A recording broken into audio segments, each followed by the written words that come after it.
Assalamualaikum warahmatullahi wabarakatuh. Sekarang saya berada di Candi Borobudur. Candi Borobudur, satu tempat yang sangat indah dan luar biasa, antara 7 keajaiban dunia dan diiktiraf oleh UNESCO. So sekarang ni kita berada di candi. Ni tulisan-tulisan bentuk-bentuk dia. Seni reka bentuknya, dan kat atas tu patung Buddha lah. Kalau dahulunya lihat pada jarinya. Okey, bagaimana? Gitu. Okey, tu jari. Dia punya jari. Yes. Alright. So, sekarang ni saya melihat daripada sekitar ni semua okey, memang penuh dengan macam-macam lah bentuk suasana Jawa punya style kan. Okey. Dan di sinilah yang dikatakan kalau kita lihat, okey, ni bentuk-bentuknya. Dia punya Jawa, okey, style macam pahitnya tanah Jawa ni kan, waktu dahulunya. Kalau dalam mengikut pemahaman saya, okey, mengikut pemahaman lah, okey, guru-guru ada beritahu di mana Candi Borobudur ini terletaknya senjata-senjata purba wara, di mana di bumi ni, di tanahnya, di bawahnya ini ada senjata. Termasuklah pelbagai senjata-senjata yang pelik-pelik dan juga yang kita pun tidak pastilah. Okey, dan kat sini juga kalau kita tengok balik, dikatakan adalah tempat istana Puteri Balkis pada asalnya. Kalau mengikut daripada asalnya, dia bentuknya bukan dalam bentuk yang sebegini yang telah diubah suai sedikit. Tetapi bentuk asalnya sangat dengan hutan yang sangat tebal di sini. Kalau kita lihat, tu ada gunung, ada bukit-bukit Ada bukit-bukit yang kita lihat, okey. Semua penuh dengan ni. Kalau mengikut daripada apa yang saya buat kajian, di sana adalah merupakan candi-candi juga sebenarnya, tetapi yang telah dijadikan batu, yang telah tersembunyi. Dahulunya tempat ini dijumpai apabila terlindung. Dia terlindung dan barulah dijumpai sebab ada kuasa gaib yang menutupi tempat ni. Seolah-olah begitulah. Dan sampai sekarang, bagi pendapat saya sebagai seorang pengamal ilmu mistikal ataupun kebatinan Melayu Islam, di mana masih ada lagi aura-aura energi yang berada di sini, iaitu aura-aura negatif dan juga positif. Okey, saya ada melihat ada beberapa lah seni. Kalau kita lihat di sini, okey, ni seni dia, menunjukkan permainan dia bagaimana, senjatanya. Okey, yang ini ada seolah-olah macam bentuk batu nisan, kalau kita lihat seolah-olah macam bentuk batu nisan Aceh pun ada juga.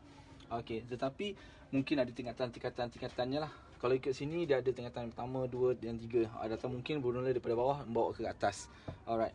So, kat bawah ni dia ada seolah-olah umpama macam ada seseorang yang cuba untuk membacakan doa, dia menadah doa. Kalau kita tengok di sini, seolah ada macam menadah doa. Dan di sini dia pakai serban. Kat sini dia pakai yang bentuk Buddha tersebut. Yang ini seolah macam pakai serban. Okey, saya tengah cuba untuk mencari yang memakai tanjak macam saya ni. Sebab tadi saya ada perasan, tapi saya dah ke tepi sedikit dan saya akan pusing balik. Kalau ada rezeki kita bertemu kembali untuk yang ada begitu. Kalau kita lihat di atas ni, semua penuh dengan patung-patung Buddha sebenarnya yang menghadap. Dia menghadap ke tempat-tempat yang lain. Okey, so kita lihat daripada sini pula. Okey, dan kat sini ada banyak lagi. Dia ada ukiran dia di mana kalau di sebelah keluar sini mungkin untuk kasta-kasta orang-orang biasa. Tapi kalau untuk yang di sini dan juga di atas, nanti kita akan naik atas, dia lebih kepada orang-orang istana. Okey, so jom kita naik atas. Okey, sekarang ni kita sedang mendaki atas. Ya. Yeah. Ini dia candi.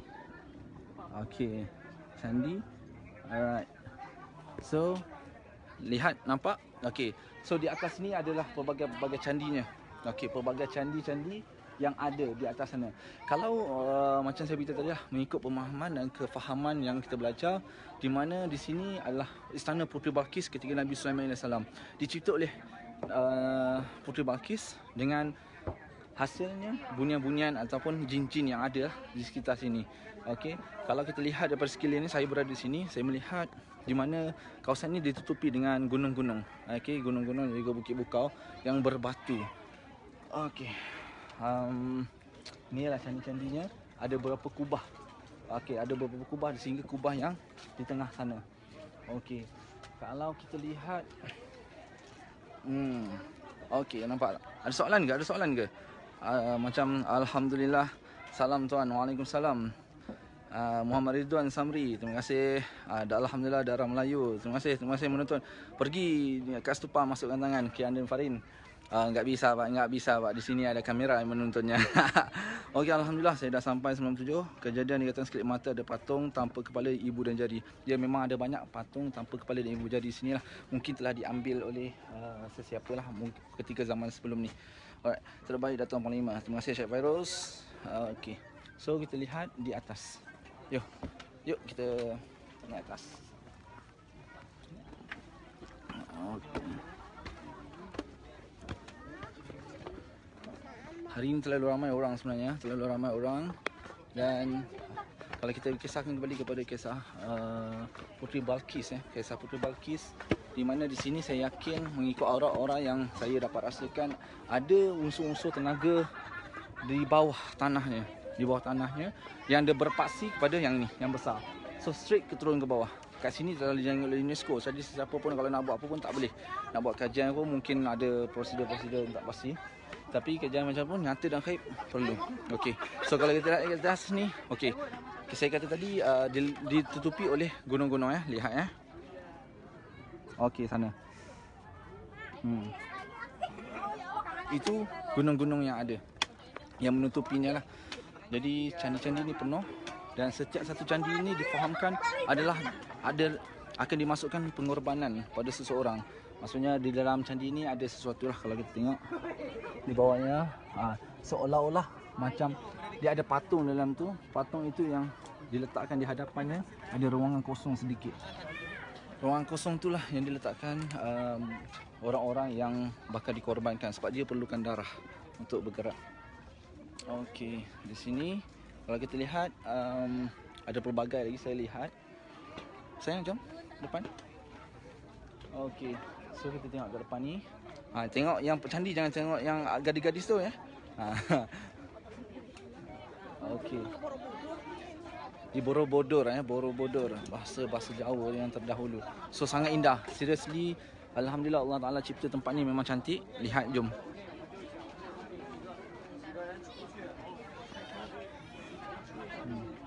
Nampak? Sangat cantik dia punya.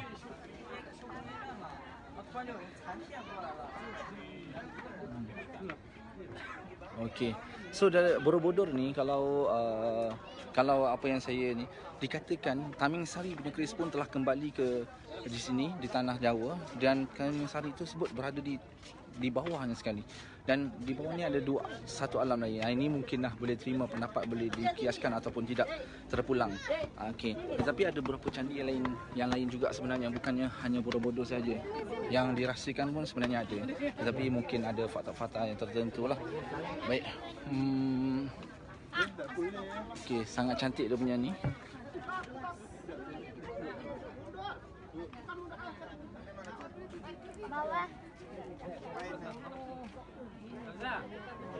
Kalau kita lihat seni bina dia sangat menarik sebenarnya.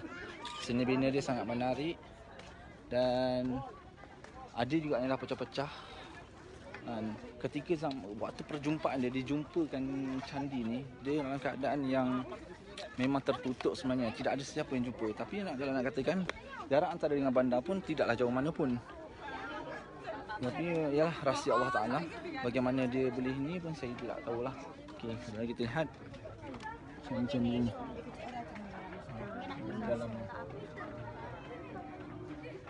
Dalamnya ada patung.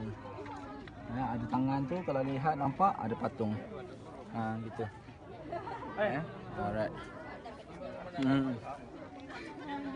Pemandangannya sangat indah sebenarnya, memang sangat indah. Lepas ni pergi Candi Prambanan. Okey. Berapa rakyat nak masuk? Tak apa, itu nanti kita cerita lain. Kat sini nak masuk kalau rakyat Malaysia tinggilah 100 lebih juga sebenarnya. Kalau penduduk tempatan RM30,000 saja. Okay. Jauh berjalan Panglima, dia masuk orang. Okey. Sebenarnya dulu-dulu mungkin ada kaedah dan teknologi. Dia kata ada soalan tanya, masukkan orang melalui ke dalam ni guna kaedah apa. Kalau pada pandangan saya melihat dahulunya mungkin benda ni boleh dibuka. Okey, ni atas ni mungkin boleh dibuka dan diangkat dan dimasukkan di hadapan tu. Sama ada yang dia perlukan adalah darah-darahnya yang dikeringkan kat dalam tu. Ataupun mungkin telah dibelah-belah. Begitulah. Alright. Ini hanya sekadar pendapat, tidaknya semestinya benar ya. Tidak semestinya benar, akan tetapi saya dapat merasakan ada sesuatu lah yang berada di sini.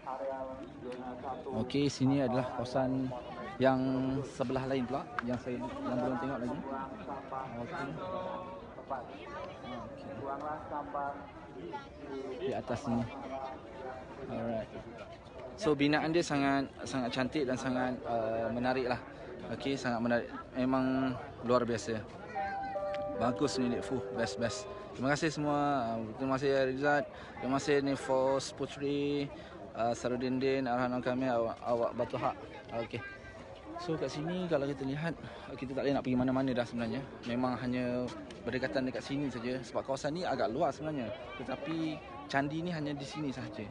Di sini dan mungkin di bawah ni ada sesuatu lagi lah. Okey, kalau kita lihat okey, kat sini. Situ.